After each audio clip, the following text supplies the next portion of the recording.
Sadasivpet 2024లో investment చేయాలా వద్దా, ఏం చేయాలని చెప్పి కొంతమంది ఇన్వెస్టర్స్ అడగడం జరిగింది. అయితే ఈ సదాశివపేట ఏరియాలో నేను కొంత ఎంక్వైరీ లేదంటే రీసెర్చ్ పర్సనల్గా చేశాను. సదాశివపేట ఏరియాలో లాస్ట్ 2-3 ఇయర్స్లో మనకి ల్యాండ్ ప్రైసెస్ అనేది బాగా ర్యాలీ అయ్యింది. ఇన్ఫ్యాక్ట్ నేను కొన్నిసార్లు చెప్తున్నట్టుగా మీకు ఓఆర్ఆర్ కన్నా RRR ఏరియాలో ల్యాండ్ వాల్యూస్ బాగా పెరిగాయి. ఇక్కడ డెవలప్మెంట్ అనేది పెద్దగా ఏం జరగలేదు. యాక్చువల్లీ ఇక్కడ పెద్దగా కొత్త కంపెనీలు ఏం రాలేదు, ఎంప్లాయీస్ ఏం రాలేదు, కానీ ఆటోమేటిక్గా మీకు ల్యాండ్లో ఒక ర్యాలీ అనేది జరిగిందనమాట. అయితే జనరల్గా ఇప్పుడు ఈ రియల్ ఎస్టేట్ ఎంక్వైరీ చేసేటప్పుడు, ఒక అనాలిసిస్ చేసేటప్పుడు అక్కడ ఏదైనా గ్రోత్ వస్తుందా దాన్ని బట్టి అనాలిసిస్ అయితే చేస్తూ ఉంటాం. కానీ ఇలాంటి కేసెస్లో మనం డిఫరెంట్ పారామీటర్స్ని కన్సిడర్ చేయొచ్చు. మీకు కొన్ని రూరల్ ఏరియాలో లేకపోతే కొన్ని సిటీస్లో ఎటువంటి కొత్తగా కంపెనీలు రాకపోయినా, డెవలప్మెంట్ జరగకపోయినా కూడా ల్యాండ్ వాల్యూస్ బాగా పెరిగాయి. మరి అదే ల్యాండ్ వాల్యూస్ ఇక్కడ సదాశివపేటలో పెరిగితే తప్పు ఏంటని అడిగే వాళ్ళు కూడా ఉన్నారు. మరోవైపు ఈ అన్యాచురల్ గ్రోత్ అనేది లాస్ట్ 2-3 ఇయర్స్లో మనం ఎక్కువగా చూసాం. సో అబ్నార్మల్ గ్రోత్ ఎప్పుడైతే అవుతుందో what may be the situation, మీకు నెక్స్ట్ 2-3 ఇయర్స్ అనేది ఒక కన్సోలిడేషన్ ఫేజ్లోకి మార్కెట్ వెళ్ళిపోతుంది. అంటే ఇప్పుడు 10,000 రూపాయల నుంచి 15,000 రూపాయలకి మార్కెట్ ఎప్పుడైతే వెళ్తుందో 15,000 రూపాయల నుంచి 20,000కి వెళ్ళడం అనేది అంత ఈజీ కాదు. అది ఎక్కువ టైం అనేది తీసుకోవడం జరుగుతుంది. సదాశివపేట వరకు వస్తే ఇక్కడ మెయిన్ పాయింట్స్ 2.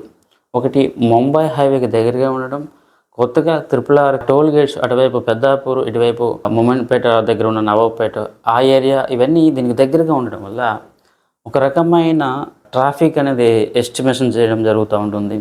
అండ్ ఇక్కడ ఇండస్ట్రియల్ గ్రోత్ అవుతుందని ఒక ఎస్టిమేషన్ చేయడం జరుగుతూ ఉంటుంది. సో ఇవన్నీ దీనికి చాలా వరకు బూస్టప్ చేశాయి. ఏదైనా కూడా నేను రిపీటెడ్గా చెప్పేది, లాస్ట్ 3 ఇయర్స్లో వచ్చిన ర్యాలీ నెక్స్ట్ 3 ఇయర్స్లో ఉండదు. అయితే ఇన్వెస్టర్స్ ఎవరైతే ఇదివరకు ఇన్వెస్ట్మెంట్ చేశారో వాళ్ళ యొక్క ఇన్వెస్ట్మెంట్ని కంటిన్యూ చేసుకోండి. మార్కెట్లో ఎట్టి పరిస్థితుల్లో క్రాష్ లేదా మార్కెట్ 70% 50% పడిపోద్దని చెప్పి భయపడవలసిన అవసరం లేదు. రిటర్న్స్ పెద్దగా ఉండకపోవచ్చేమో కానీ రేట్స్ అయితే పడిపోవు. ఎవరు కూడా డిస్కౌంట్లో అయితే అమ్మరు. 13,000 14,000 కొన్న వాళ్ళు 17,000 18,000 అమ్ముతారు, లేదా 15,000కైనా అమ్ముతారు తప్ప 12,000కి అమ్మరనమాట. సో ల్యాండ్లో ఎట్టి పరిస్థితుల్లో మీకు క్రాష్ జరగదు. సో ఎటువంటి భయపడవలసిన అవసరం లేదు. మీ యొక్క ఇన్వెస్ట్మెంట్ని కంటిన్యూ చేసుకోండి. కొత్తగా ఇన్వెస్ట్మెంట్ చేయాలి అనుకుంటే నేను చెప్పింది ఒకటి ఆలోచన చేయండి. ఇప్పుడు ఆల్రెడీ 15,000 18,000 రూపాయలకి స్క్వేర్ యార్డ్ వెళ్ళింది. ఈ రేటు డబల్ అవ్వాలి అంటే ఎంత టైం పడుతుందని మనం ఒక ఎస్టిమేషన్ చేసుకుంటే అది నియర్లీ 4-5 ఇయర్స్ కూడా అవ్వచ్చు.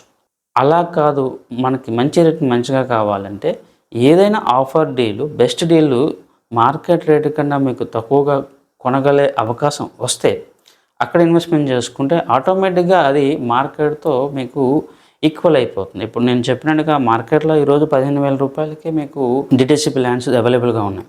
దాని బదులు మీరు 12,000 10,000 రూపాయల్లో మీరు వేరే ఆప్షన్స్తో మీరు ల్యాండ్స్ తీసుకోగలిగితే ఒక 2-3 ఇయర్స్ ఆగినప్పుడు ఇప్పుడున్న డిటిసిపి ల్యాండ్ యొక్క వాల్యూ 20,000కి వెళ్తుంది.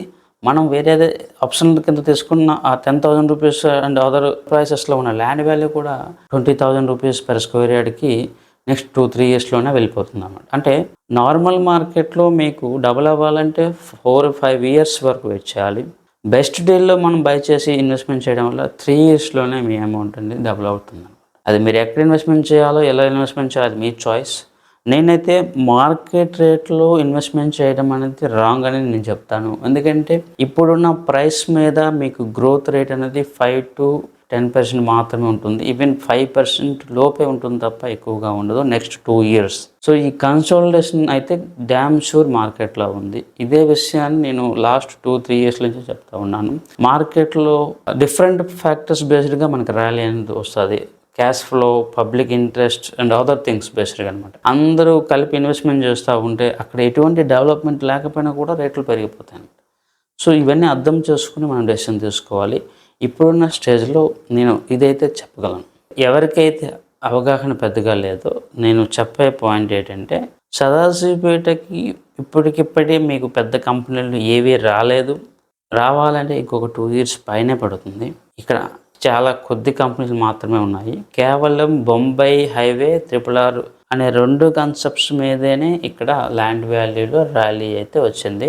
దాంతోపాటు మియాపూర్, పటాన్ చెరువు, కూకట్పల్లి లాంటి ఏరియాలో ఉన్న చాలామంది ఇన్వెస్టర్స్కి మన సదాశివపేట, సంగారెడ్డి ఏరియాస్ నెక్స్ట్ డెస్టినేషన్గా కనిపించాయి. ఇప్పుడు సదాశివపేట నుంచి జహీరాబాద్ వరకు కూడా మన యొక్క మార్కెట్ అనేది వ్యాప్తి చెందింది. సో ఇక్కడ డిఫరెంట్ పారామీటర్స్ మనం అర్థం చేసుకోవాల్సి వస్తుంది. ఇలాంటి ఏరియాలో మనం ఇన్వెస్ట్మెంట్ చేసామంటే ఇవి రెసిడెన్స్లకి ఎందుకు పనికిరావు, ఇప్పటికిప్పుడే మీకు అక్కడ రెసిడెన్స్ హౌసెస్, శాటిలైట్ టౌన్షిప్ లాంటివి వస్తాయని చెప్పేసి ఎవరైనా అంటే అది పెద్ద జోక్ అవుతుంది.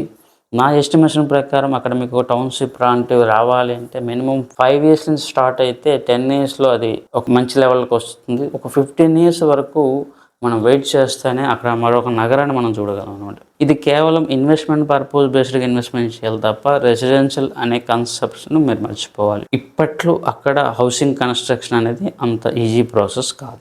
ఇది నేను గ్రౌండ్ లెవెల్లో రీసెర్చ్ చేసిన, ఎంక్వైరీ చేసిన ఇన్ఫర్మేషన్. ఈ ఇన్ఫర్మేషన్ వల్ల మీరు ఎటువంటి బెనిఫిట్ పొందినా, ఇది మీకు హెల్ప్ చేసిన ఈ వీడియోని లైక్ చేయండి. అండ్ ఈ వీడియోలో content me friends and family మెంబర్స్కి సపోర్ట్ చేస్తుందంటే డెఫినెట్లీ ఈ వీడియోని వాళ్ళకి కూడా షేర్ చేయండి. ఈ ఛానల్ సబ్స్క్రైబ్ చేయడం వల్ల మన నుంచి మరిన్ని అనాలిసిస్ రిపోర్ట్స్ లేదా కంటెంట్ని మీ అందరికీ నేను షేర్ చేయడానికి ట్రై చేస్తూ ఉంటాను. నేను మీ సత్య సంతోష్, సత్యమేవ జయతే.